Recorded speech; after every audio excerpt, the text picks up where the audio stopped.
Hi, and welcome to Screens in Focus podcast, where we share and connect as we spotlight our favorite shows and movies. I'm Diana, and today we are talking about The Walking Dead Daryl Dixon, Episode 2. Renee is back. Hi, Renee. How are you? Hello, I am great. Thank you for having me again. Always. You're always welcome. I'm so glad that you're back. We had such a great conversation last week. And so I'm looking forward to your thoughts and insights on this next episode. Let's just jump into the question of the day. And I wondered, what should this question of the day be? And then all of a sudden it just clicked for me because I thought about the moment when Daryl and these kids were watching Mork and Mindy, which is such a blast from the past with, for people that don't know, this is where Robin Williams began, or near where he began.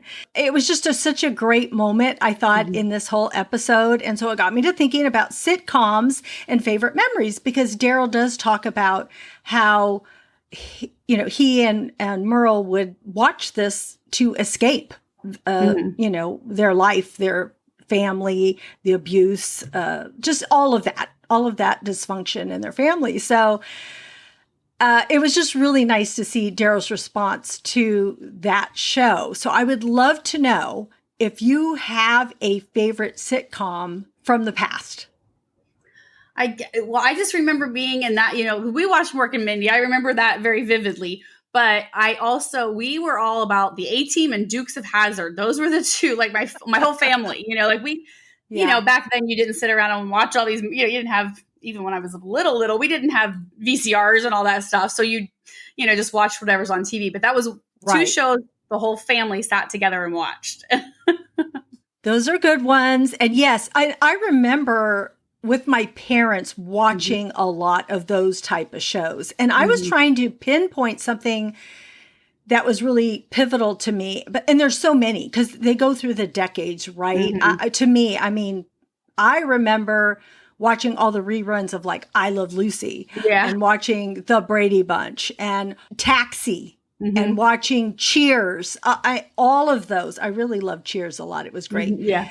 And, but I would say I also really liked Seinfeld. That is actually one of the shows that I really appreciate so much. And it's funny, but I was just today on social media and I was watching a clip with Jerry Seinfeld on it. And most people loved Jerry Seinfeld himself as a comedian, but there were a couple of people that didn't think he was all that funny. Yeah. I think it's an acquired taste. I think. Yeah, I guess so. I didn't think so.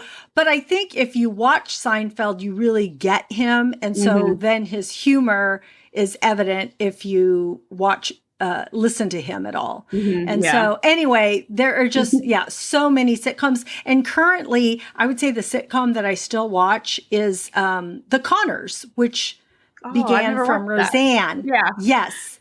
So if you ever liked Roseanne, you could currently watch The Connors. It's pretty funny. Yeah.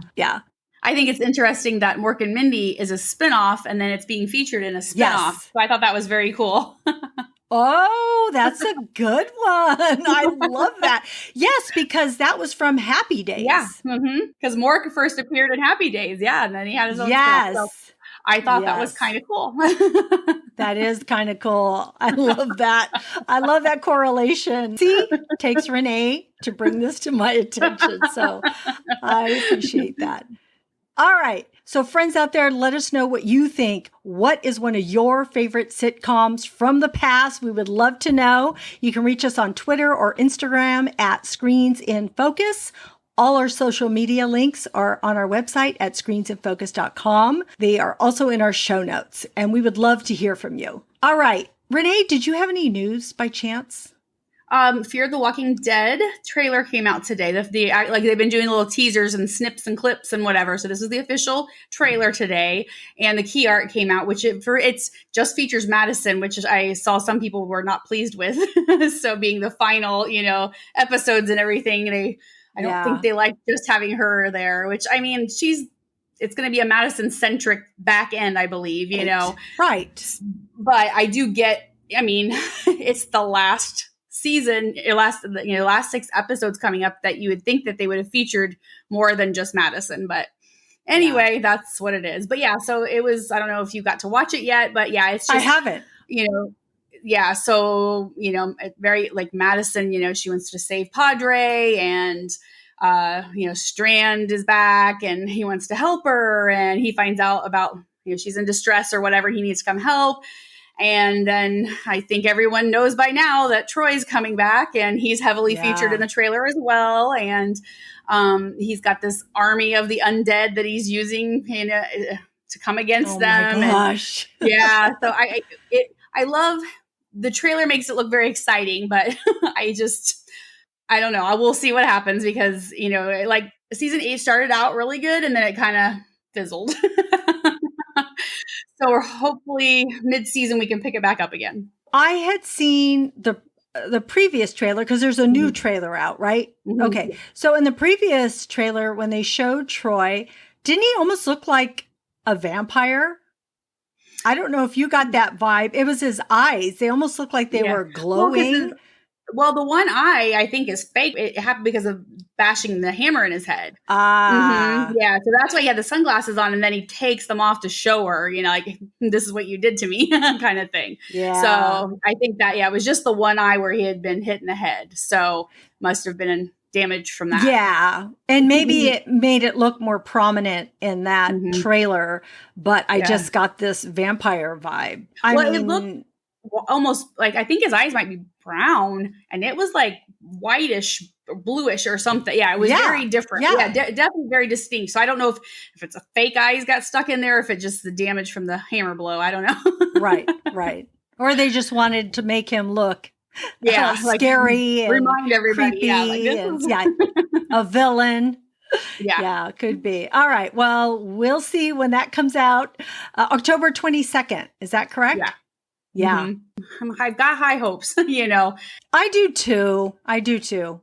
Just because it's the final, so you hope so. But and it will be the same as Daryl Dixon had, where AMC Plus, it just airs the day of, but AMC Plus will start at 3 a.m. Eastern, and then AMC, it'll just be the 9 p.m. Eastern like it is, but no early, not Thursday or anything like that. So right. Like I said, we can look forward to that and hope for the best. So, and I want them to end on a high note. I really do. Yeah. So, let's hope. Okay. So let's get to Daryl Dixon, episode 2, Alouette. Is it Alouette? Did you ever sing that song when you were in choir? Well, the funny thing is, what I remember that from is from Tom and Jerry. Remember his little nephew guy or whatever he was? He actually had a little French costume on, and he's cutting ham and he's making a sandwich, and that's what he's singing. And I remember that from childhood, and I posted that on social media. I said, this is what I remember from. And then my daughter shared a funny thing. So it's about plucking this lark and like getting him ready to eat, but his different body parts are mentioned. My daughter's French teacher used that song to teach them the parts of the body in French. Oh my gosh. That's good. I was in choir in elementary school, and we would sing the song. So I totally knew it. So it's interesting how that song, rings a bell for people, and that they used it, right? So I'm sure in France they sing it all the time. We just don't know it. But for us that are, it just touches upon different things for us. Yeah. So so when I saw it, was the first thing I thought. I said, "Oh, exactly." I started singing it in my head. Yeah. So in this episode, a flashback to Isabelle's pre-apocalypse life in France really sheds light on her journey. And as the story unfolds, we discover about Laurent's birth, raising questions about his role in survival. Meanwhile, Daryl assumes an unlikely title that adds humor to the mix, while he stays true to his beliefs on his journey home. And throughout, we do see the themes of sacrifice and survival and identity and purpose. So overall, what did you think of this episode? I really liked it. I loved seeing her backstory, of course, because we're all curious. She, we don't. Has she always been a nun? No, and we found out, pretty quickly. Yeah. But so it was just very interesting to see that, and I think a lot of us that love this genre and thing just love to see the beginnings. It's just so interesting to see how things unfolded and what people were doing. And, these people are just standing there and things are happening, they're being attacked and, like on the metro and all that, that just, so yeah. So I always love those. I just love those beginnings and seeing how that all, but her story was very interesting, with her sister and with Quinn and with, all that. So it was, it was really good to see that. And then, Daryl, every time I've mentioned this with him and the little kids, it reminds me of the Lost Boys in Peter Pan. Yeah. So they just got this little group and everything. And I did read an interesting thing. I think it was the director that said it. Like they wanted the kids to kind of flock to Daryl. They didn't even have to tell them because Norman just I don't know, kids like him. And they didn't even really have to coach them a whole lot. They just kind of like sided up to him and stuff,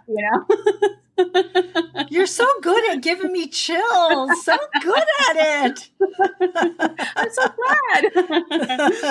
So I think it was just fun to see that because we know how Daryl is with kids and things. Yeah. So to see, that it wasn't just because Judith and all of those were familiar with him. It's just something that's about him. And probably because he's kind of childlike himself, perhaps. I don't know. But I thought it was a really it was a very interesting episode and how everything pans out. And, that he meets the American and there was just, a lot of neat tidbits in, overall. Yeah. Oh, man. Because you don't know what's going to happen in episode 2. So we saw the first episode. It was amazing. Mm-hmm. I think it had exceeded our expectations because we really weren't sure what was going to happen. So, but then you never know about episode 2. Is it going to come in and really support what we saw in episode 1? And I think it really did for me. Mm-hmm. I'm just glued to the set watching this unfold, and I love flashbacks, so I think it is so perfect. Daryl was making me laugh again. Here we go for the second episode. So many humorous moments in this, and then I always love a road trip, and they are basically on a road trip. Because they're stopping along the way and meeting different groups, whether they're good or bad, and just having to deal with them. So I'm thinking, I don't know what's going to happen in episode 3, even though you do, but I don't know. We'll see how far, we get to be on this road trip with them. So I want to dig in a little bit more to the flashback sequence because you're right that we get to see how it all started in France, which I think is so exciting and is because you always want to see how people deal with it, how, and it's scary. It is so scary. I was scared again. Even because at that moment, she's going to live, but you don't know about anybody else. Yeah. And so just having that experience about what you would do. And I've talked about this before, and I'll be curious to see if you do this, but I always, when I walk out the door, walk my dog, go to throw out the garbage on the side, I look out now and say, what if there were zombies? And I'm serious. I didn't used to do this before, but I always think, what if there were zombies? Like, where would I run? Where would I jump? Could I use this for a weapon? Where would we hide? How would I get to my family again? So it just reminds us, seeing it from the beginning, would be just like how we are now. And if something were to jump out at us and attack us. So 1, you can answer your question is if you ever put yourself in that position. And then 2, let me know what you think about a little bit more in depth about the flashback scenes. Yes, that's funny that you say that because my family, we do that all the time. Like we'll see that would make a great, Z-Poc, hideout. That would be the great, or we say goofy things like, man, we should dig a moat around the house, or, just that kind of goofy stuff. But you'll see something and think, man, that we need that like in our weapon. We should have that as a weapon. That would be great in the apocalypse, So we do that. And and then like if it's dark, I'm always like looking around. Yeah, like the same kind of thing. I think it's just we're so engrossed in this genre that we're just like I think I'll be prepared, but I don't know. No, probably not. Probably not. Yes. So I just loved, it was just fun because we've seen in other franchises or movies or whatever, we've seen the beginnings and things like that Fear of the Walking Dead showed us the beginning, and even in World Beyond, they touched on a lot of that, the night of, and things like that. And a little bit in The Walking Dead, but not as much as the others. But it's just fascinating to see how people, try to gather supplies and try to figure things out and try to find people and, that stuff. So it's always fascinating, but especially to be in another country because, things are just very different. I was really surprised that Quinn had a gun because in France, you got to have it's not how it is here, and things are very different with their guns and stuff. I think that France is a little more lenient than some of the other European areas and things like that, but they still, you have to be a hunter. You have to be, there's a lot of criteria to get that. So that made me think he maybe had that not legally. So then that makes me wonder more about him for one thing. Right. So and then to see her sister, come with her, obviously she's, caring for her, she wanted to make sure, or who wouldn't want to make sure. But I will say I was so mad at her for not making sure that little girl got back to her house. Why would you just tell her you've seen these people attacking people? You've walked how many far and you've seen this and you just tell her, oh, go home, honey. So I was mad at her for that. But yeah, so I'm trying to, when she was standing there watching the metro, it's going by, the train's going by and she's just, I was trying to think how I would feel. Right. Can you how not knowing what's going on and you see all this happening you're like, for number one, thank God I'm not on the train yet. And it just had to be very unsettling for her because it's like, what is happening? And plus she was coked out of her head and she had a lot going on. She was taking pills. She's all, wait, am I tripping or what's happening here? So yeah. So anyway, I thought it was really good and I'm excited.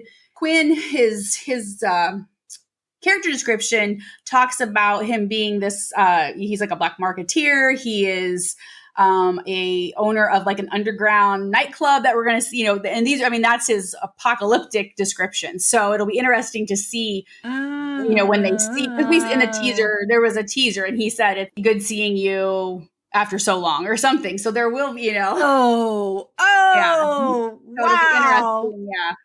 So that was in one of the teasers. And so then I was like, oh, so yeah, so we will see him again, and it'll be interesting to see, what, if anything, happens between them. So I'm looking forward to that. But yeah, I loved it. I really thought they did a very good job at, showing all that, the beginning of that and everything in France. Yes. Oh, man. So, yeah, right in Paris. So, well, actually, when I was watching it, I thought about what you had said last week about how romantic it feels to be in Paris.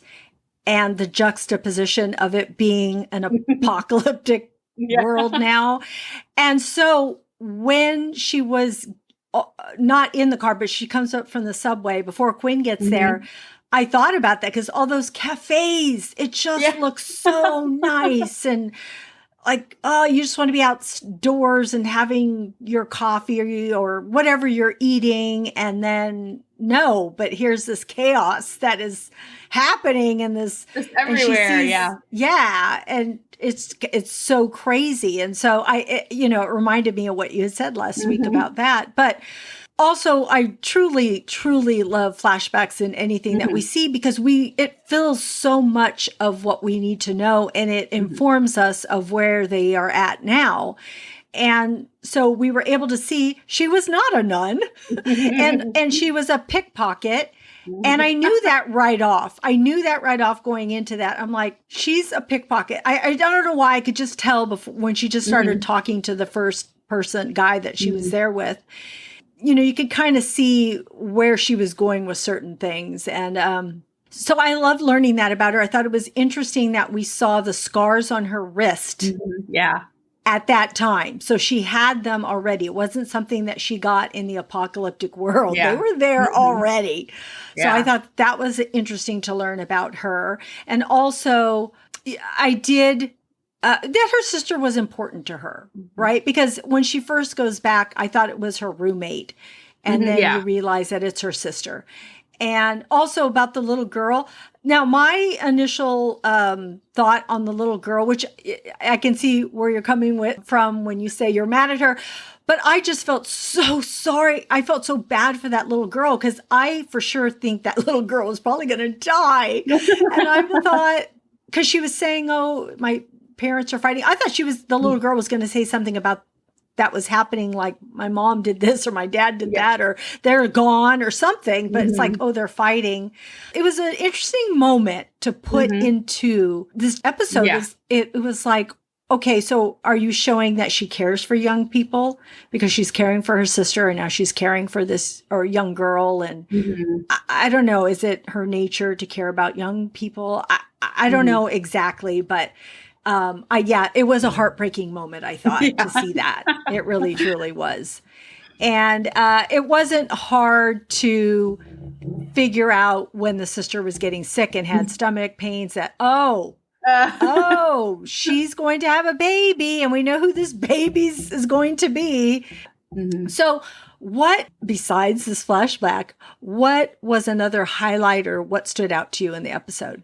Well, the whole thing with the kids, that whole thing was really great. I mean, even, the Daryl interactions, like poor little Laurent, getting pushed out of their group because they're such a tight knit group, and they were kind of like, who is this kid that's telling us this Count of Monte Cristo story about his dad, and this kind of thing, it was just it kind of broke your heart a little just to see him. He was so excited to see these kids and play, to have that, and then they kind of, which it just happens with kids, you know what I mean? But it was like, that part was kind of sad. And I really appreciated Daryl's honesty. I thought that, he was owning up to things that he did and admitting them to the people that he, betrayed or whatever, and that's tough to do. And he didn't have to do that. I mean, he didn't.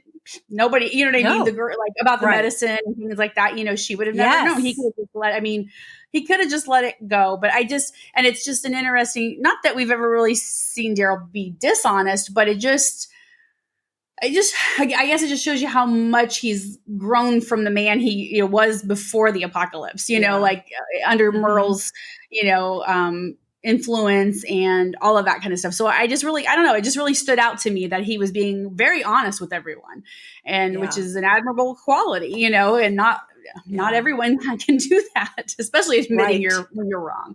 So I really, I thought that really stood out to me for some reason. Well, I think it did for me too. And just watching Daryl navigate all of this world was just, it was just very cool. And I just didn't appreciate Daryl Dixon enough, I think, I do. I loved him.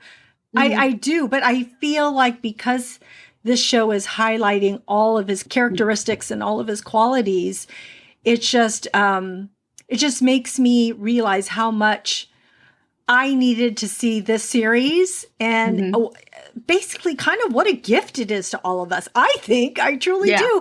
And to think that he wasn't even a character in the comic books is kind of crazy, but he's so important to this whole universe. He really is.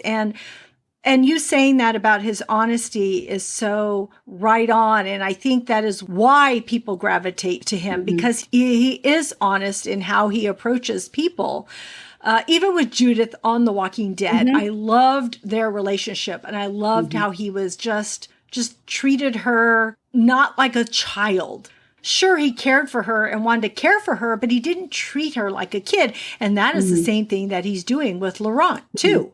Just like when he gets down from that, down from the little stagecoach, I don't know what you want to call it, area, and comes down and talks to him and walks with him because, and he says to him, and again, I'm jumping ahead here, but he says to him, man, being special, I was never told I was special like that. That's kind of a cool thing. And I just love his whole character and everything, his humor and how he is with people. You're right, being honest and coming clean to people.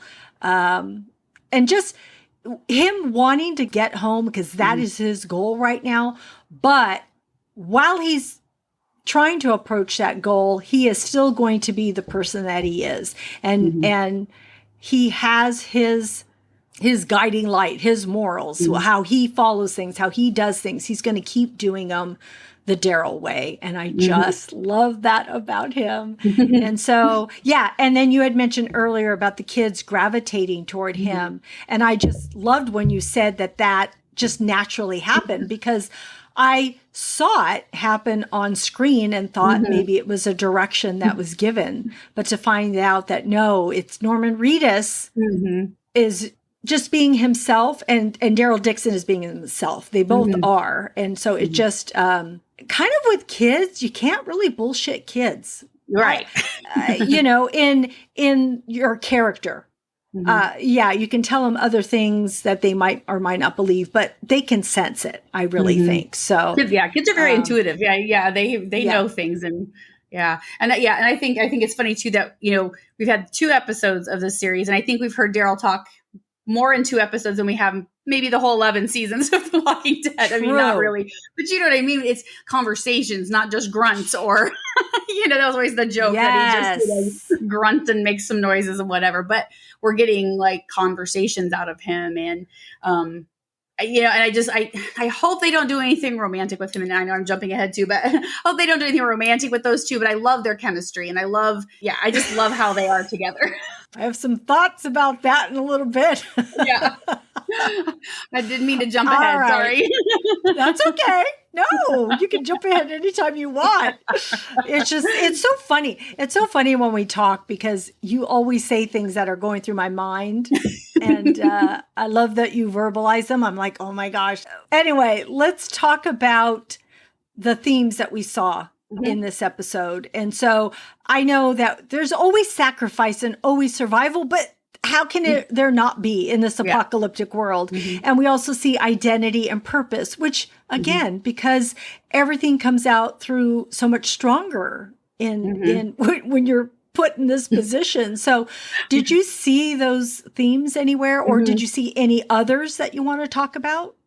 Yeah, I definitely, all of those you met, I was like, those were all really good. When I read that, I was like, yes, those were exactly. And I feel like almost all, like, the main characters, Laurent, Sylvie, and, Isabelle and Daryl, they all kind of, and even Lou, the girl and ahead of the children, and things, they all kind of had those, like, I thought that I really liked her character. I thought she was really good. And she saw right through Daryl's father Daryl thing. She knew that wasn't real. And I mean, this guy can't, he doesn't complain, he doesn't carry himself, anything like that. She knew that was a complete lie. But I just, I think all of them kind of experienced those things, those main characters anyway. And, I like how, Isabelle was willing to sacrifice her relationship with Quinn to save her sister, and those kind of, because we don't know how long they've been together or whatever, but it's still left. She's not leaving her sister, and so just those kind of things. Daryl, just look, like when she said that father Daryl thing, he's like, what is going on here? But he goes along with it to keep everybody safe. He didn't want to cause problems. All right, I'll do this. I thought it was neat too that we did during Laurent's birth, we saw a young Sylvie. So I thought that was really interesting to know, that probably explains why she's so, kind of close to, she takes care of Laurent, because she grew up there also. And she's, that's a common bond they have. And so I really liked that we saw her, it really wasn't a story. It was just a clip of her, but then we understood, she grew up in the Abbey as well. And so, and that was, on the onset of the outbreak. So how long had she been there with them? Was it just because of the outbreak? I mean, it hadn't been that long, so, that is a kind of a curious thing. But anyway, it was just good to see that. And then, Daryl, it's just fun to see him still, using his skills, to protect everyone. And he's, thinking ahead and trying to figure out these, ways. Okay, well, how do I get myself out of this mess? Or, save people and things. Yeah. But anyways, yes, those were the, I guess the biggest highlights of those, themes and things to me. When you were talking about Sylvie, because in the flashback, when Isabelle and Lily drove up, they say, Sylvie thought that you were her parents coming to get her. She's waiting for her parents. So apparently her parents are gone and she's there. But I caught that on my second viewing of watching this. So It made me realize why toward the end there that, and I'm jumping ahead to Laurent and Sylvie and their purpose, wanting to know their purpose. And Isabelle says something to them that I know that you and Laurent need to find your purpose because you both, I guess, because Laurent really doesn't know. He has a story of where his parents came from, but he doesn't really know that Isabelle is his aunt. And so he has a story, and so he wants to know more about his past, and so does Sylvie, because she doesn't know her parents are gone, and who knows what happened. Hopefully we'll learn more about them. Yeah. But yeah, just the same thing along the same lines as what you said was Isabelle's past. And also we see that Isabelle took care of Lily even pre-apocalypse because the parents were gone. And Lily says that to her, you've taken care of me. So she has sacrificed her, being a young person out in the world to take care of her sister. And also the things that she has to do to survive is to pickpocket people because she has to make money because her parents are gone. So, we see a lot of that in there.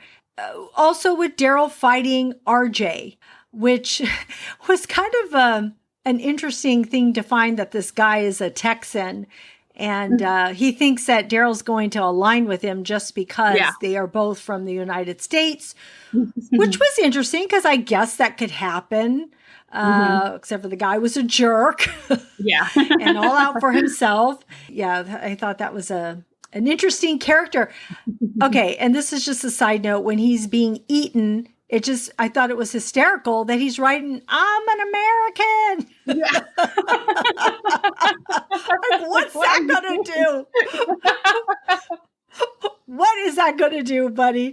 Yeah, I don't know what he thought that was. Yeah. It was so funny. I thought that is a hilarious line. Yeah, that was humorous.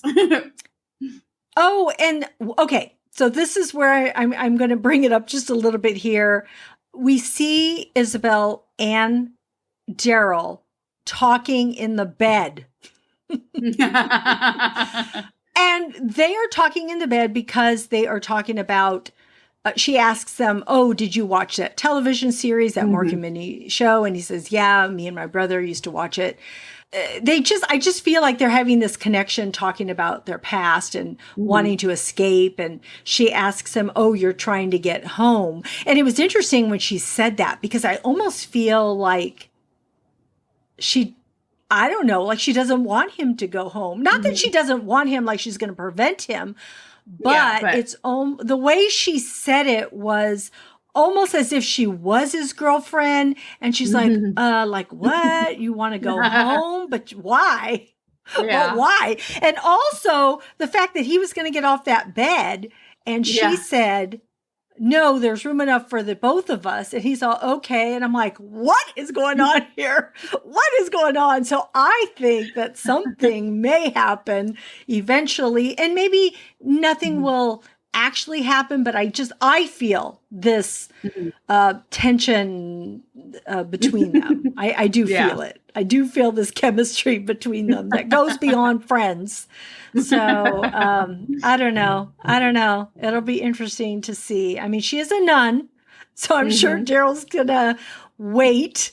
But yeah, I don't know. I don't know about that, Renee. We'll see. I know you don't want it to happen.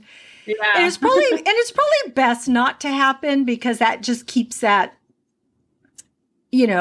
that chemistry between them alive, right? If nothing does happen, but if something does, I could see it. I guess we'll find out. Yeah. Yeah.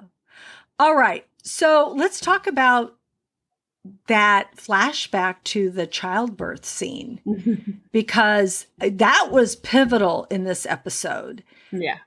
Because of so many reasons. So tell me what your whole thoughts are on that whole scene. So, so this is everyone is of course comparing it to The Last of Us because, It's similar. It is. And I mean, even Greg Nicotero said that when The Last of Us came out, he was watching it and he's like, guys, because they were already filming this, told everyone that, yeah, that's similar, but it's different, and everything. So that gives me hope. But I guess I hope that this Messiah thing is completely different than the fact that Laurent is immune or has the antibiotic or whatever. I just hope they bypass that, because it's been done. And it just seems like they're putting so much emphasis on the religion aspect, that the monk believed that he is an answer to a prophecy, that he's a miracle. They're really emphasizing all that. And I feel like there's going to be more to it. There's a clip, I think it was in the very first, or I don't remember, the first time we saw Laurent, like on one of the clips, he is standing, there's like a lot of walkers and he's just standing there praying, like his hands are, and he's just standing there. And so that, kind of makes me, I just think it would just be very interesting storyline to go that direction than just, oh yeah, he's immune, we're going to take him and do this stuff, and I just really hope that his special thing, and the nuns are so, the nuns believe it, they're very convinced that there's something more to his story and more to him, that he is special, whatever that means. So, I just feel like it would be too easy just to do, oh, he's immune or whatever, that kind of, that type of a storyline. So I'm really hoping, I mean, I know, we watched him being born, she had turned, she'd been bit, and that all happened pretty quick because, we don't know, I guess, when she was bit, when they saw that ambulance and everything, was when she was bit to when they arrived. It seemed like it was the same, like that same day, but I guess we don't know that for sure. But, yeah, so that's what I hope, that they don't just take the easy route and do it that way, that they continue with this religious connotations they've been pushing, and things, and that it's something bigger than that. I don't know what that is, but yeah, exactly. Right. We don't, but I would hope the same that you are saying also, because I do like that whole religious aspect. I do like that whole faith and hope. But when you were talking, it reminded me of World War Z, because maybe they are bypassing him because maybe it's his body, like something in his body. And they're like, okay, you have something in you that's in us. So we're going to walk around you. I don't know. That just went through my mind when you said that. Yeah. So and I don't know, like those clips too, it's hard to tell what's going on because they're so quick, but it looks like that's what, what's going on. And so it could be, just kind of a smoke and mirrors thing that they're making. Oh, we'll make them, see this clip quick. And then everybody will start speculating about what's going on. Yeah, true. Very true. Oh my gosh, I know. See, but it has us hooked, right? Trying to figure out what is this kid's special abilities. And is it that he has antibodies, or is it that he is the next Messiah, or has something special about him? It's all just so intriguing. I thought it was interesting that they knew to tie up Lily, that they knew to tie her up already, because if it was all within a day or two, how would they know this? And also when the baby was born and they said, oh, it's a miracle. Why is it a miracle? I want to know what they know. I feel like they know something that we don't know. And because they just were saying things that I thought, and doing things like they've been experiencing this longer than the rest of us at this point. Because that tie-up thing, that's right. I forgot that, because when I saw that, I thought, how did they know to do that? And now that I think about it, Isabelle even said something when she first met Daryl, explaining about Laurent. She said something about his birth, and that he should have never survived that. Well, I mean, they had her tied up. He wasn't, so now I'm like starting to think back at things. And wondering, what did she mean? Because the other thing I just thought of also was that when Lily said something, she said, how long? When Isabelle asked her, she said it had just been a few months, is what she said. And so it's like, how could he be born? You know what I mean? So now I'm like really questioning a lot of this, because of those little things, like why Isabelle thought it was such a miracle that she said he should never have lived through that, I believe is what she said. first episode when she was explaining about Laurent to Daryl. And she said, well, he's a miracle or something, or he's special something. There's a lot of weird or, open-ended things there. Are you thinking that more time has passed? Or are you thinking? Yeah, I don't know. I guess I'm thinking, he was born, he looked pretty healthy. He didn't look premature, and that kind of thing. Right. Well, they said 7 months. Later on, they said it was 7 months that she was pregnant. When did they? Who said? I'm sorry. Who said that? I don't know where I got 7 months, but I got 7 months from somewhere that she was 7 months pregnant, which is still early. Oh no, yeah, but it's not a couple. Like when they're at the car and she starts getting sick, she looks down and sees her, looks at her abdomen and says, how long has it been, or something like that. Yeah, and she does say a few months. Yeah. But later on, somebody says something, or I don't know where because I thought the same thing. How do you have a baby? But then I read somewhere that it was 7 months. Okay. Yeah, but I mean, not as because they did do it C-section. So yeah, there are a lot of unanswered things there, and I'm glad to go back and listen to those things again to see how I can piece it together. Or they're going to give us more as time goes on, which is what I hope. And that's probably what will happen. Yeah. All right. Do you have any other thoughts or tidbits or predictions or theories or anything?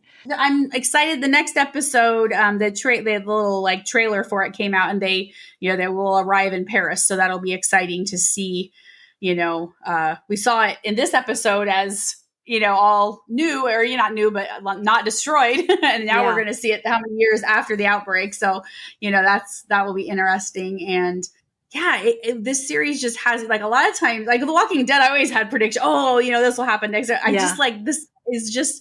I don't know. And it's exciting because I love to speculate. We all love to speculate, but this is pretty tricky to what's going to happen next, because they're doing it as these little, I read this somewhere. I can't remember if it was Greg Nicotero. I think it was Greg Nicotero that said they're doing this kind of some of the older, series where the main character, he had a mission that episode, he met people, either he impacted, they impacted, there was something.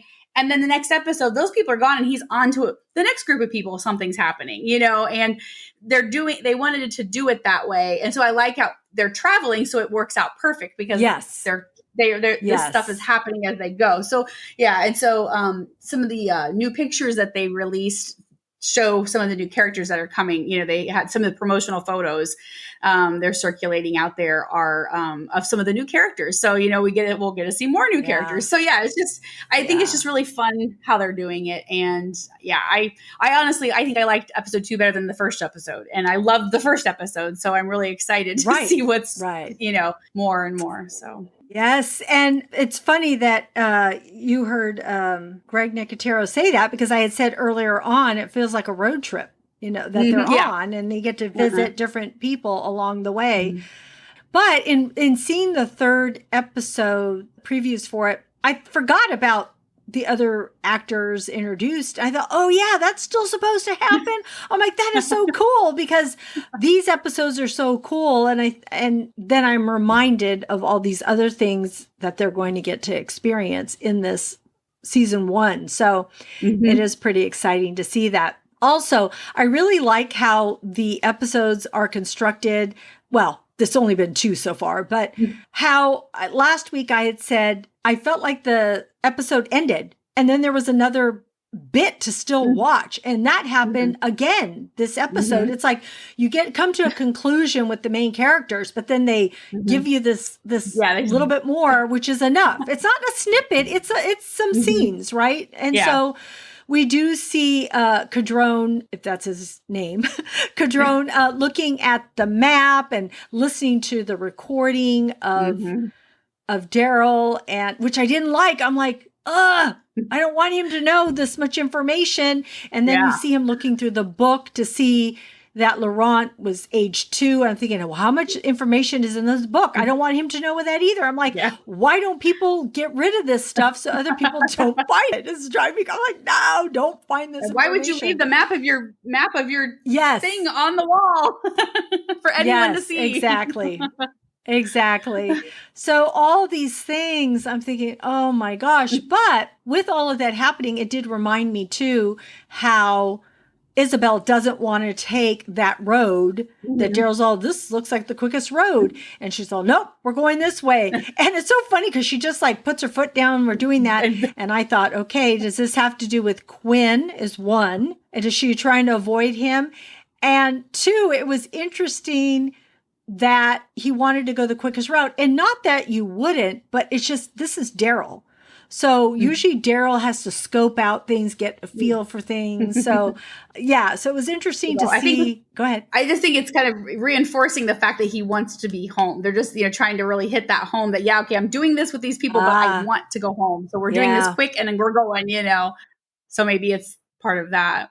True. Oh, and I'm not sure if I mentioned it earlier, but I wanted to bring up how you had talked about Daryl and Isabelle being similar. Mm-hmm. You had mentioned that in the first episode. And when they were talking on the bed, I just felt that similarity again. I thought, you guys are so much alike, doing what you have to survive pre-apocalypse. And then now you both take care of children. You're both very strong. There's just so many similarities that I do like about the both of them. Yeah. And I like how, I feel like, the apocalypse isn't always going to be this thing for everybody. Oh, it's a new lease on life kind of thing, but it is for them because they've gotten rid of that baggage that has kept them down for so long. Yeah. And so now they're free to be who they really are. These, compassionate people, these people who take care of other people. Daryl's, a provider and he has skills to protect people, so it's almost like with these two, and this doesn't happen for everyone, but for these two, they got rid of all that, crap from their past. Right. And start fresh and be better for it. Yeah. Living their true selves, their authentic self. Yeah. I did want to bring up also the teacher that had influenced this group of children and Lou. I agree with you. I really liked Lou too, that character. She was a good introduction. I also really appreciated Daryl recognizing her strengths and reminding her that she has the ability to do this, that she's been doing this and she's good at it. I don't know. There's something about that moment that I just thought was kind of special for him doing that. And just him encouraging her. And all the kids too. I also wanted to say, I think I said this out loud when we were watching it, that I said, all these people probably think Daryl is so old because they're so young. So it's funny. It's like the wise old man. We have to listen to what he has to say. But at that burial scene, oh my gosh, I know it was a moment of sadness for all of them because they're burying this person that they love. But when Laurent did the Nanu Nanu thing, oh my God. I was like, what? I cannot believe that is in the show. I just cannot believe it. And it's funny because my husband said, what are you talking about? I'm like, he did Nanu Nanu. That's what Mork does. And it didn't even, and he's really good. My husband's really good at picking out things from TV shows and all this stuff. And it didn't dawn on him. But for me, it was hysterical. I was like shocked that they put it in. But it also brought up how these kids haven't had TV or any pop culture because how could they or how would they? And how they have this little bit and how they're grasping onto it and how they are looking at it and viewing it and incorporating it into their lives and using it. Because maybe they're like, oh, if it's on this, then maybe other people do this too, which I thought was just a really cool thing too. The more I thought about it, the more cool I thought it was to incorporate that into this, into the series and into this episode. So the director had done an interview with, I don't remember who the original interview was, maybe the Rap, I think, but he said he specifically used this Mork episode or, an episode of the series because they keep calling Daryl this fish out of water, and he's an alien in a foreign land, the Mork is. So it's the parallels there too, So I thought that was clever that they added that in because of that. But then and then it just kind of like made this whole thing with this. Same thing when I heard him say that at the funeral, I was like, oh my gosh, that's amazing. I mean, it was just like perfect, because that was, it was something relatable to all those kids, and it kind of lightened the mood a little for everybody, because it is, they're losing their teacher and everything. And, but it was just, I thought it was great. I thought it was so funny. So funny, which, okay, we're at our segment and the award goes to. So I would love to know, what was your favorite quote, character, or moment?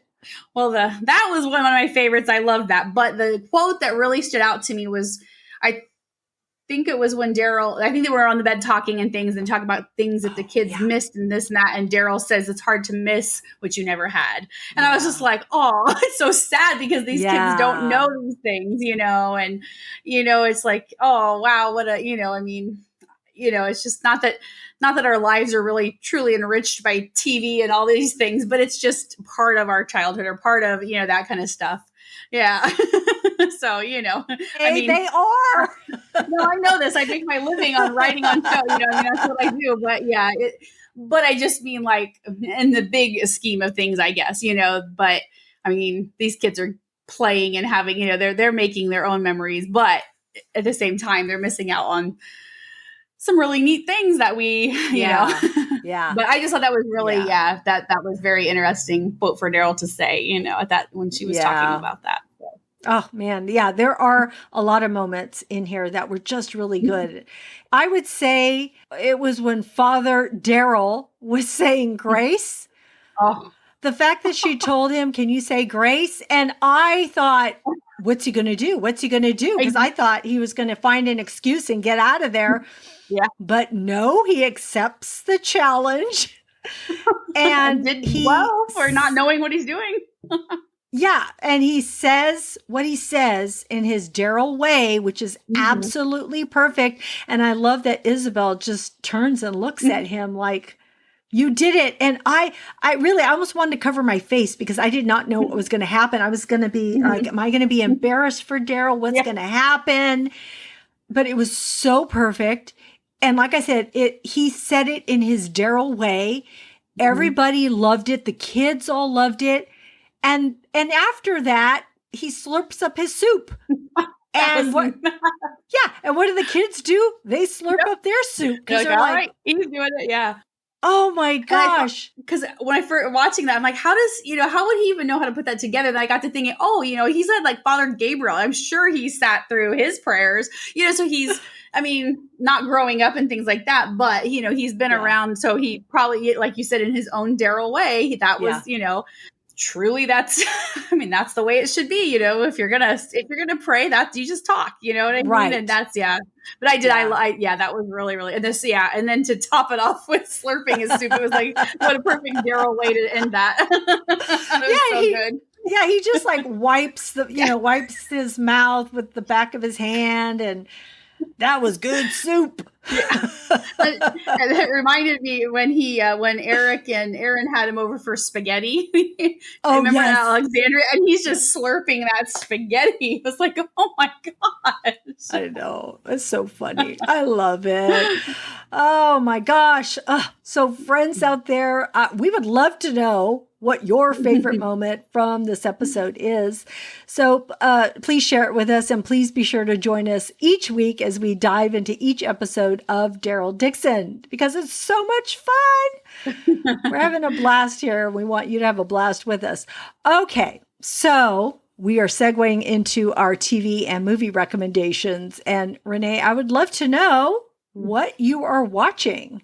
I'm kind of boring right now. My husband's out of town, and I usually, watch things with him. So I've been going through the end of Law and Order SVU because I haven't watched the current, but I didn't realize how close to being done I am. I'm like a few episodes and I'm finished with the most current season. So I've been going through that, and the Tudors, I'm still going through that. I can't remember how many seasons, but I'm already on 3. I kind of feel like I'm getting to the end. So I've been watching that, and with him gone, I haven't watched much else. My daughter and I did watch Steel Magnolias.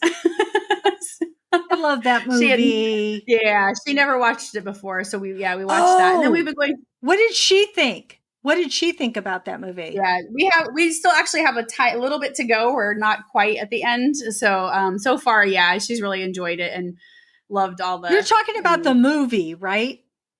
Yeah, Okay, I want with to make Dolly sure because Parton I know and that Julia there's Roberts. okay, And yeah, yeah. Dolly Field, yeah, Okay, it's just she's something she had never watched, and so so we're almost done. We're not quite to the end, but so far, yeah, she's been loving it, and she's a big fan of Dolly Parton and everything. She just thinks she's I mean, because she's Dolly, and so yeah. she just loves all their Southern, the little quips they say all the time and things they say, and yeah, so far she's really loving it. So we have the tail end of that to finish, but and then we've been going through some horror movies, and I think we watched Sleepaway Camp again. Oh my gosh.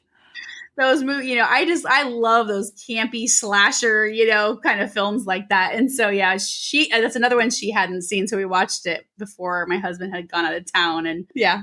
That takes me back, Renee. Takes me back. I remember when I watched this, I'm like, what am I watching? This is the worst movie. So but then you bizarre. can't help but yes. Yep.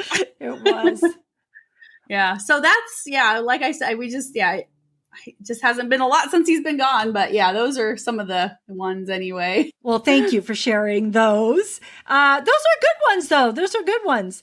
So I have 2 TV shows and 2 movies, and I loved all of them. So please, anybody, just tune in. If you don't have anything to watch, you can watch any of these and they'll be good. So with the morning show, season 3 has begun on Apple TV. There's been 2 episodes. It's with Jennifer Aniston and Reese Witherspoon and other actors in it too. But it's really good. It's a fantastic show. I love it. So much happens in it. It surprises me and it's good. So I would highly recommend that.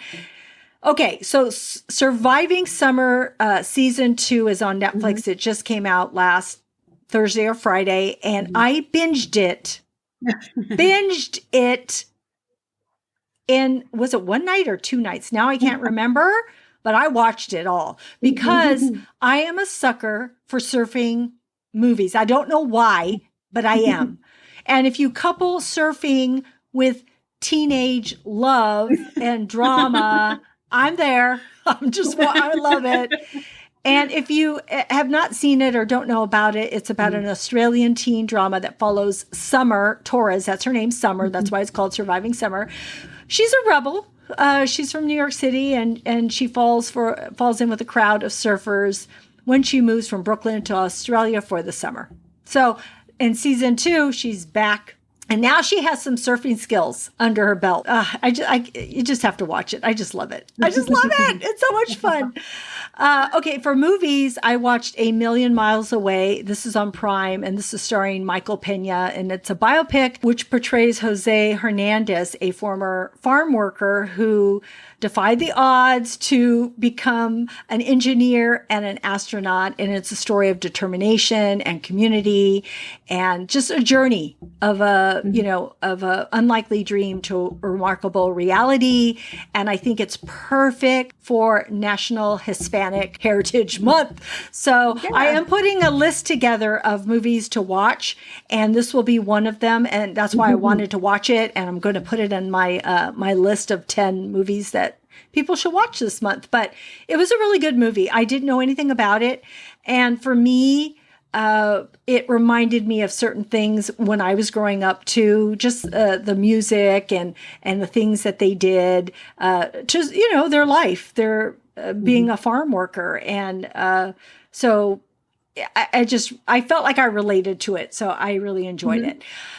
But last night I wanted to watch something, and I watched Love at First Sight, which is on Netflix. And I thought, okay, I knew it was going to be a rom-com, but I was so pleasantly surprised with this rom-com. It was so cute. It was, you could expect a certain story with a rom-com. And while this does follow that story, I felt that it had enough originality in it. Either it was the character performances or it was the story, the way it was told. I just thought it was done really well. And I was I just fell in love with it. I just think it's cute, and I would watch it again, and I would recommend it to people. And it's just about these two people who fall in love on an airplane, young people who fall in love on an airplane, and then as they, unboard the airplane, they get lost from each other, and then they have to kind of clue their way to get back to each other. So it's just really cute and well done. And I recognize the gal from the one that is in, and I'm so bad, I just don't know her name. Oh, I think is it Haley? Now it's going to kill me. And I will put it in my show notes, but it's the gal that was in White Lotus. White Lotus. Okay. So the latest White Lotus, she is one of the gals in there. And it's Haley Lou Richardson. Yes. And I recognized her, but she had different color hair. And I'm thinking, where do I know her from? And then I thought, oh, she's in White Lotus. And so she is the main character in this. Thank you, Renee, for coming up with that name. I really appreciate that. But go ahead. Oh, sorry. The guy that plays Oliver, that is Ben Hardy. And he was actually in the Bohemian Rhapsody biopic. And he played Roger Taylor. I loved him. So Roger's my favorite member of Queen. And so I was, very drawn to see how he was going to portray him. And so I've kind of followed after since then, like watched other things he's been in and stuff. And so, when I saw that, I was so excited. I haven't watched it yet, but now that your recommendation, I'll be watching it soon because I thought it looked really cute. So what's funny is I remember, so I didn't realize Ben Hardy was that actor, but when I watched Bohemian Rhapsody and I saw that guy, Ben Hardy, I thought, that guy has something about him. And I was drawn to the actor in that role. And I looked him up at the time, but I have since forgotten his name because, Bohemian Rhapsody came out a couple of years ago now. And so I had forgotten. So the fact that now you've drawn that correlation for me, it makes so much sense why I love this couple and this guy and this girl. And they seem not highly unlikely, but they do seem a little bit unlikely, but I just love that about them. And I just love it because it has to do with destiny, but also choices. Like you may have a certain destiny, but if you don't make a certain choice, then that's not going to really happen. So it plays a little bit of that in there. And I just love. So, rom-coms are great. And, and the gal who does the narrator, we've been watching The Good Place. That's what we've been watching. I totally forgot that. I will add that on my list. But anyway, the narrator is in The Good Place. So the gal who does the narration in the Love at First Sight movie. So she plays a character on The Good Place because I like her voice when I heard the trailer. I thought she was going to be the lead. But then when they showed the main gal and she was American, I thought, wait, why is that voice in here? But the reason I said this was a little bit different, she pops in and out throughout the whole movie, which is different, right, than what you're used to. And I love it because, and then she plays these different roles, like basically trying to push these two together, which is so cool. I love it. Almost like a fairy godmother in a way of sorts, I guess, of getting these two together. Was something I watched. There was a Fear the Walking Dead or a Walking Dead person in one of these things, and now it escapes me where I saw somebody. I'm trying to think, was it A Million Miles Away? Well, that sounded familiar. Right. So I was thinking Garrett Dillahunt is in A Million Miles Away. I remember that now. That was familiar, that title, but I couldn't place who it. Okay, that makes sense. Yay! I love when we can make the Walking Dead universe connections with what we watch. So that is very cool. All right, Renee, thank you again for joining me today. As always, I love our conversations. Yes, thank you so much. I look forward to it. It's always so much fun. Thank you.